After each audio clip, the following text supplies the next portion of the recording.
Et Saint-Jean-de-Luz, vous connaissiez déjà? Non, je n'étais jamais venu ici. On était venu deux, trois fois sur la côte basque avec voilà, le groupe de Nice en stage, mais voilà, jamais sur Saint-Jean-de-Luz. Donc c'est très sympa, vraiment ravissant.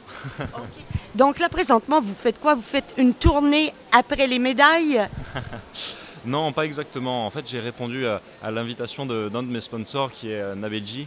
Voilà, pour en gros, ça ressemble à une sorte de séminaire de 2-3 jours où voilà, on va pouvoir peaufiner ensemble les futurs produits et qui, j'espère, plairont à un maximum de monde. OK. Et vous nagez quoi pendant ces jours-là, tous les jours, devant les jeunes en admiration sans borne? Euh, non, pas vraiment. En fait, on a eu 3 semaines de coupure après les Jeux et voilà, c'était on va dire une petite remise à l'eau symbolique ici. Et c'est vrai que voilà, pour les besoins aussi du tournage d'une des publicités de Nabeji, voilà, je me suis remis à l'eau, mais la vraie remise à l'eau, le véritable premier entraînement se fera lundi prochain à Nice. Donc là, vous êtes en vacances ou semi-vacances. Voilà, je suis encore en semi-vacances, effectivement. Et un top champion fait quoi pendant... Qu'est-ce que vous avez fait pendant ces 3 semaines depuis, après l'arrivée qui était assez houleuse et bien? Effectivement, sur les 3 semaines, déjà la première semaine, on est resté au jeu puisque la natation se déroule la première semaine et on en a profité pour aller encourager voilà, tous nos copains de l'équipe de France, profiter pour fêter aussi les médailles bien sûr, pour effectuer pas mal de sollicitations au niveau médias, tout ça, histoire d'être tranquille pour nos deux autres semaines. On est rentré et puis après, voilà, j'ai passé mon temps en famille avec mes amis et je me suis bien ressourcé comme il faut pour repartir du bon pied. Et là, le bon pied, ça y est? Ça y est, ouais, effectivement. Enfin, ça y est, il me reste encore un petit week-end dont je vais probablement profiter. Voilà, je vais rester à me reposer avant de repartir, ouais, vraiment. Mais comme c'est l'été, nous, tout le monde dit, bon, on va se baigner. Un champion triple médaillé fait quoi?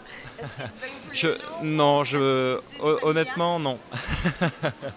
J'essaie le moins possible. Non, ça n'a rien à voir avec ce qu'on fait à l'entraînement, donc ça me pose aucun problème. Mais bon, c'est vrai que je préfère, quitte à me dépenser, autant le faire, je sais pas, sur un cours de tennis ou sur un vélo. Donc voilà, j'essaie de changer un petit peu. Est-ce que la gloire nouvellement acquise vous a beaucoup changé? Non, absolument pas. Bon, déjà, gloire, je sais pas, ça fait un peu grand, un peu présomptueux, mais Je sais pas, s'il y avait 3 médailles, c'est présomptueux, je dirais que c'est normal. non, j'ai pas changé. C'est peut-être le regard des gens et l'environnement surtout qui change. On a remarqué ça avec Camille à notre retour en France. C'est vrai que voilà, c'est vraiment différent, mais nous, on n'a absolument pas changé. On est toujours pareil et voilà, il n'y a pas de raison qu'on prenne la grosse tête ou quoi que ce soit. Non, je ne craignais pas de la grosse tête, mais pour vous, il y a quelques mois à peine, on ne vous courait pas après pour avoir des autographes, alors que maintenant, je... Oui, c'est vrai que de ce côté-là, ça a un petit peu changé. Ouais. Si on se balade en ville, surtout dans nos villes natales avec Camille, ou les villes, nos villes de cœur, donc pour moi c'est Nîmes et Nice, voilà, c'est plus compliqué de se balader maintenant en ville. Comment expliquez-vous que Nîmes et Nice, qui ait autant de champions, autant de top? Bah, Nice, je peux en parler encore plus parce que voilà, je sais que tout le travail qu'on a fourni et puis c'est un cocon très familial, plutôt familial on va dire, avec notre entraîneur Fabrice Pellerin à qui on doit énormément et puis notre groupe d'entraînement. Voilà, il y a une très très grosse émulation entre nous. Voilà, on se tire toujours vers le haut et puis on se soutient et voilà, je pense que ça fait partie intégrante de la performance et puis il y a toute la partie entraînement, la partie technique vraiment pure qui me permet de dire qu'aujourd'hui je pense que ça fait de belles performances, de beaux résultats. On dit Nîmes et Nice, mais la France est productrice de nageurs top, même j'ai entendu en handisport, Déjà, il y en a un qui vient de... Oui, Charles Rosoy, oui, que je salue au passage, puisqu'il est avec nous dans le team EDF. Encore la même équipe? Voilà, donc en soi, on est dans la même équipe et c'est un plaisir pour nous aussi de voir tous ces champions qu'on côtoie finalement à longueur d'année sur quelques sollicitations et que malheureusement, avec qui malheureusement on n'a pas le temps de passer trop de temps. Mais voilà, on est avec eux et on les soutient très très fort, le plus fort possible, dans tous les cas. Vous allez avoir un impact évident sur les inscriptions des enfants à la rentrée scolaire. Qu'est-ce que ça représente pour vous, un tel engouement chez les jeunes? Je crois que c'est le plus beau des cadeaux. C'est vraiment le plus beau des cadeaux, voilà, de rencontrer des jeunes qui ont pu vibrer sur ces championnats, sur les Jeux Olympiques, et voilà, de voir ces yeux qui brillent, ces gamins qui disent à leurs parents voilà, mais maintenant j'ai envie de faire la natation, j'ai envie. Je sais pas, ça nous prend vraiment aux tripes et on est extrêmement fiers que ça puisse susciter des vocations. J'ai jamais eu vraiment d'idole à proprement parler. Il y a des gens qui m'ont inspiré, mais j'ai jamais été vraiment en admiration devant quelqu'un. Les gens qui m'ont inspiré dans le domaine de la natation, je dirais des gens comme Jan Thorpe, Peter van den Heugenband. Après, hors natation, mais toujours dans le sport, Roger Federer, voilà, en tennis. Je pense que voilà, c'est vraiment la quintessence du champion. Et, OK, vous êtes champion de natation, mais vous êtes en train de prouver aussi qu'on peut être intellectuel et sportif. Intellectuel, c'est un bien grand mot. Et, je sais pas, j'ai toujours aimé faire des corrélations entre les domaines et je trouve que c'est... Il y en a? Bien sûr, bien sûr. Par exemple, quand on s'entraîne, nous on s'entraîne souvent avec des notions de musique. Voilà, tout ce qui touche au domaine musical, donc le rythme. On s'entraîne voilà, sporadiquement avec des MP3 waterproof, voilà, où on doit nager par exemple au rythme de la chanson, tout ça. Donc c'est vraiment quelque chose de très ludique, très intéressant. Et donc voilà, il y a beaucoup de corrélations à faire entre chacun des domaines. Et je sais que j'ai besoin d'un équilibre voilà, entre la natation et les études, quelque chose de plus intellectuel. Donc voilà.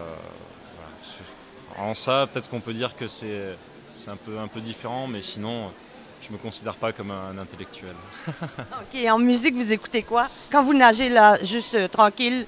Alors quand je nage, c'est une bonne question. En fait, je suis très éclectique. J'ai des goûts vraiment très éclectiques et voilà, ça peut aller de l'électro au jazz, au rap, au classique.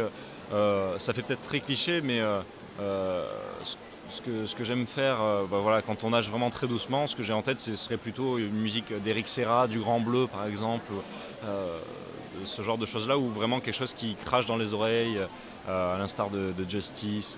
Voilà. Et CDC quand il y a des compétitions? Voilà. Ouais, mais pourquoi pas, Bah, c'est sûr qu'il vaut mieux ce genre de truc-là que,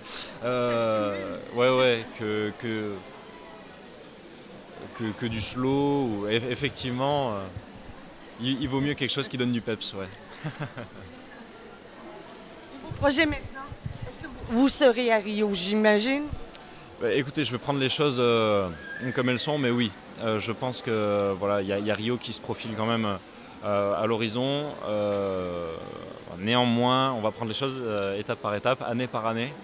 Et voilà, cette année, j'ai un objectif en tête, c'est de faire champion du monde. Donc voilà, c'est un titre que je n'ai pas et que j'aimerais beaucoup l'année. Donc je vais essayer de m'entraîner très très dur pour ça.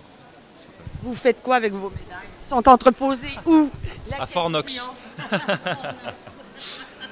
Non. Bah, les médailles, pour l'instant, elles vadrouillent un petit peu, puisque voilà, il y a beaucoup de monde, beaucoup d'amis et de gens de la famille que j'ai pas eu l'occasion de voir encore qui veulent les toucher, qui veulent les voir aussi. Donc voilà, elles vadrouillent, et puis après, je sais pas où est-ce que je les laisserai exactement. C'est encore à débattre. Elles seront sûrement pas attachées à une poignée de porte. Je pense pas, non. Je pense pas, mais je pense que ce serait dommage aussi voilà, de les enfermer et de plus jamais les revoir. Donc voilà, il y aura peut-être un compromis à trouver. Ça goûte quoi une médaille? Tout le monde la porte à la bouche, ça goûte Bah, quoi? je l'ai fait voilà, parce que tous les journalistes demandent de le faire. C'est très ferrugineux, on va dire. C'est enivrant. Laquelle des trois vous a fait le plus plaisir? Est-ce que c'était la première? Non, je me refuse à hiérarchiser voilà, les courses. J'ai eu des émotions très très fortes et j'ai des souvenirs très précis sur chacune de ces courses et je trouve que ce serait dommage voilà, d'en mettre une plus avant que les autres. Donc, voilà, j'aime bien mes 3 médailles. Nous aussi, vous nous avez donné des émotions très, très fortes et bonnes. C'est gentil, merci. Vous êtes à l'eau combien d'heures par semaine à peu près? Oh, par semaine, j'ai pas calculé. On a dépensé sans compter.